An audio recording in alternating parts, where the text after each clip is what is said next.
Alright everyone, welcome back and it's time to go balls deep, and in this video I am going to explain how strong Saitama is in comparison to the other heroes and why this dude needs a god level threat. This will put it into perspective of how broken he is and why no one stands a chance. We all know Saitama is truly and really the #1 hero, but just isn't named yet by society and the Hero Association. They haven't acknowledged him, so I'm going to try and keep this short, sweet and easy to understand by explaining Saitama's greatest feats, which will show his power is beyond comprehension. Let's cue the intro and get started. You don't fuck with necro.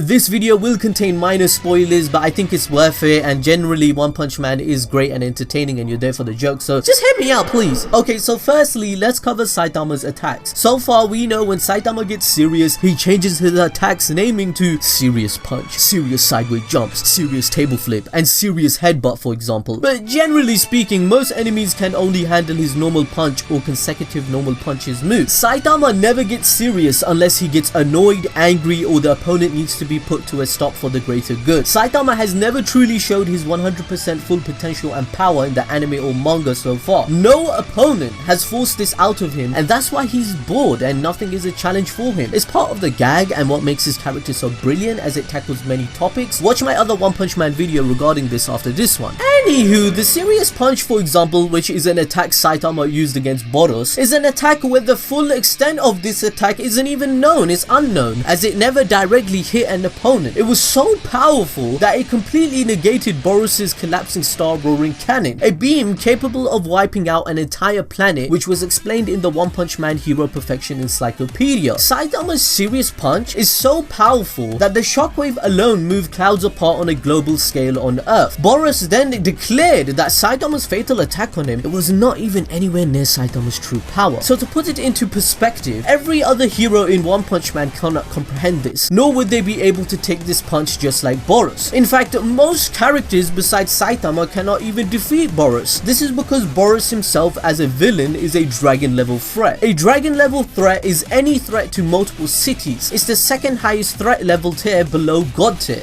Now, the closest characters to Boros would be Awakened Garou, Tatsumaki, Golden Sperm, Orochi and Bang for example. These characters can be power scaled in comparison to Boros and would probably pose a challenge, right? But Saitama can defeat all of them with even less effort that he performed against Boros. Saitama's power is on a global scale. This automatically means that a god level tier threat is the only thing that would make him become more serious. A god level tier enemy is someone that threats the whole planet. However, no other character or hero can match a god level tier enemy except Saitama, that we have seen so far at least. For example, just looking at Saitama's durability in comparison to everyone else, when Tatsumaki was using her full strength and Esper powers to move Saitama, she could not do anything at all. Tatsumaki tried to pull Saitama into space, but Saitama responded with saying, "Wow, I'm floating!" Saitama was so powerful and heavy for the most powerful Esper in the planet that she actually almost vomited due to the sheer amount of effort. Tatsumaki is the S-class rank 2 professional hero in the One Punch Man universe, so if even she cannot move Saitama at full power, how the hell does anyone else even stand a chance? Moving on to Saitama's second serious attack is Sideway Jumps. Now this is a move which we saw recently in One Punch Man season 2 and it was freaking hilarious. Saitama basically hops from side to side so fast that it creates multiple after images. The shockwave alone from this attack caused enough damage to easily rip through Sonic's 10 Shadow Burial. Sonic's 10 Shadow Burial attack is essentially 10 identical after images. However, during this technique, Sonic enters hypersonic speed stated in the One Punch Man Encyclopedia. Now hypersonic speeds is the one that greatly exceeds the speed of sound, often stated as starting at speeds at Mach 5 and above. This means at a minimum, Speedo Sonic is moving at a range of 6,174 to 12,348 miles per hour. In fact, Genos and Fubuki couldn't even keep up and couldn't see it that much. Saitama makes this speed look like a joke and defeats Sonic in 1 second. Now, I know some of you smart viewers out there, you're thinking, well, you know, Sonic is a demon level threat and Saitama has done much more than that. You know, this isn't even his greatest feat. Well, yeah, you're right, you're a smart lad. I even explained in my 5 things you didn't know about Saitama video, even without trying or using a serious move that Saitama has, jumping from the moon back to Earth against Boros put him at the half of the speed of light. However, to prove once again regarding Saitama's speed being godlike, it looks like Saitama can move faster than the speed of light. The example from the character Flashy Flash illustrates this. Flashy Flash is the S-Class rank 13 professional hero of the Hero Association and is arguably the fastest S-Class hero. His Flashy Fist attack is where he moves in under 0.01 seconds and moves the distance between himself and his opponent and unleashes a barrage of punches. However, Flashy Flash against Saitama used his attack called Lightspeed Slash. This is an attack that no one has ever dodged before in the One Punch Man universe, but Saitama, he does this with ease and confuses Flashy Flash. The hero thought it was a fluke, but Saitama was genuinely confused and saw through his light speed attacks. No other character or hero has even come close to this speed or can comprehend it. Now, this is a slight spoiler, but freaking listen to me, man. Please let me go balls deep. But even when Monster Garou happens, Saitama can dodge all his attacks with a smile on his face. Monster Garou is easily one of the highest dragon level threats. This means Saitama, in terms of speed and power, outmatches every single hero combined. If 10 of the S-Class heroes face Saitama at the same time, they would still not beat him. For example, let's argue that 10 S-Class heroes do their strongest attack and land it on Saitama. Would he get hurt? Even though his speed means he can dodge it realistically speaking. But let's say Saitama decides to tank the attacks, would Saitama's durability allow him to? Now, surprisingly, not surprisingly, I mean, the answer is yes. As I've said previously, Tatsumaki being serious can only make Saitama float, right? Flashy Flash has his light speed attacks dodge, but even if he landed them on Saitama, it wouldn't really hurt him significantly. I mean, Carnage Kabuto is another dragon level threat, yet Saitama tanked every single punch that was given to him like nothing. Most heroes can't even face one punch from Kabuto or defeat him. So let's argue the S-Class heroes that use energy based powers, what would they stop Saitama? Again, no. Withered Sprout, which is another dragon level threat who defeated A-Class heroes with ease, he has the ability to freeze objects and is elemental. He is able to freeze Saitama. Saitama himself was able to break free and defeat this monster like nothing. Another energy based attack that meant nothing to Saitama is Boris's most powerful beam, which exclaims, "If this powerful release of energy hits your body, not even your bones will remain." I mean, this attack even destroyed his own ship he flew into on Earth with. The creators of One Punch Man confirmed themselves that Tatsumaki, the strongest expert in the whole world, the rank 2 hero, can't even move this ship. So think about how much power is in this beam. But yet again, Saitama tanked this attack and came out without even being dusted. Being kicked into the moon meant nothing to him as well. So again and again, One Punch Man universe is showing us that telepathic, elemental and brute force attacks do not work on Saitama. So if all 10 S-Class heroes attack him at once, it would mean nothing, because at maximum these heroes are dragon level threats themselves. Saitama has shown that dragon level threats mean nothing to him. At most, it will make him use a series of attacks but once, and then he will defeat them. This is why Saitama is so bored in the first place, and he said he became a hero for fun. But it is not fun to him anymore because it's not a challenge. For Saitama to even have a bit of challenge, he needs a god tier level threat. Saitama basically needs someone that can threaten his life. And from what we understand, a god level threat is capable of killing all of humanity, and as such is the highest threat level someone or something can be assigned. Boros had enough power to blow up the planet and he got a Dragon Plus rating. Garou was a Dragon level plus rating too, and he is capable of defeating all of the S-Class heroes with minimal difficulty, and he took some pretty heavy hits from Saitama without being killed. So what I'm trying to say is, for Saitama to actually be serious and go 100%, he needs a god tier threat that can threaten his life so he's not bored. Let me give you an analogy. Realistically, even in reality, you only really go 100% all out against a real opponent who is on your level, not fodders who can't even put a scratch into you or give you a challenge. Imagine you're playing a fighting video game like Mortal Kombat or Street Fighter, or let's say you're a professional basketball, football or in the NFL and you're pro in that field. Then suddenly a person that has never played the game before challenges you and wants to play. Are you really going to embarrass that person and use your own effort and energy to go 100% to defeat them? No! No, you wouldn't. You would have Saitama's attitude, right? So we can argue that as strong as Boros and Garou were against Saitama, truthfully, they were nowhere strong enough to give Saitama a real fight. Think about it. If you're not trying in a sports game or Mortal Kombat, or you're facing a noob or beginner, can they hurt you if you don't fight and try to win? Yes, they can, and they would be deemed beginner's luck. That's where that phrase comes from, right? So Boros wouldn't even be able to hurt Saitama if he stood there and did nothing, even if that was the case. For Saitama to truly go all out, he needs an opponent who is strong enough to put him in real danger and force him to go 100%. But then again, you know, that would be applying the most basic shonen trope and hero stereotype to Saitama's character and undoing everything that like the creator of One Punch Man was implying with the creation of the anime. He created Saitama to subvert the tropes of the heroes. So maybe saying all of this, can Earth, the planet, even handle Saitama going 100%? Wouldn't it cause earthquakes or destroy the planet in itself, since he himself would be a god tier level threat? It's kind of like an oxymoron, because Saitama doing one serious punch caused the clouds to globally move. So imagine him going 100%, he himself might destroy Earth, just like he caused damage on the moon by just jumping off it. He would have to play it safe not to cause harm to the planet whilst facing another god tier level threat. Maybe the ending of One Punch Man will be a message that Saitama chooses to be himself and not fake or materialistic, and the whole planet acknowledges that he is the strongest hero there on the planet, and it portrays the message the creator wants. What if the final battle is that all the heroes in the association face Saitama at once as a show off and tribute to his power, thus acknowledging the fact and giving us the fan service that we would want? Let me know what you guys think in the comment section below. Do you think it's better that One Punch Man should introduce a god level threat that faces Saitama, like the concept of God itself in the series they introduced with Homeless Emperor? The god character which Homeless Emperor talks about has a personality where it appears to be extremely evil or devoid of emotion, wanting the eradication of all humanity due to seeing them as foolish people. So this is the exact opposite of Saitama's character in itself, where Saitama represents the good in the world and how he helps the people around him by challenging the problems in society we choose to ignore. So what if Saitama faces God as the final opponent and he's the god tier level threat? That's why that god tier name even came from. So watch my other video, which will be in the description and pinned comment if you want a balls deep analysis on that. But basically, Saitama is actually the least foolish character in One Punch Man, so him facing this god character would make a lot of sense. Or do you think it should be all the heroes? Anyway guys, I hope you enjoyed the video and you learned something new, and by going balls deep, make sure to smash that like button and watch my other One Punch Man videos, and I'll see you guys next time.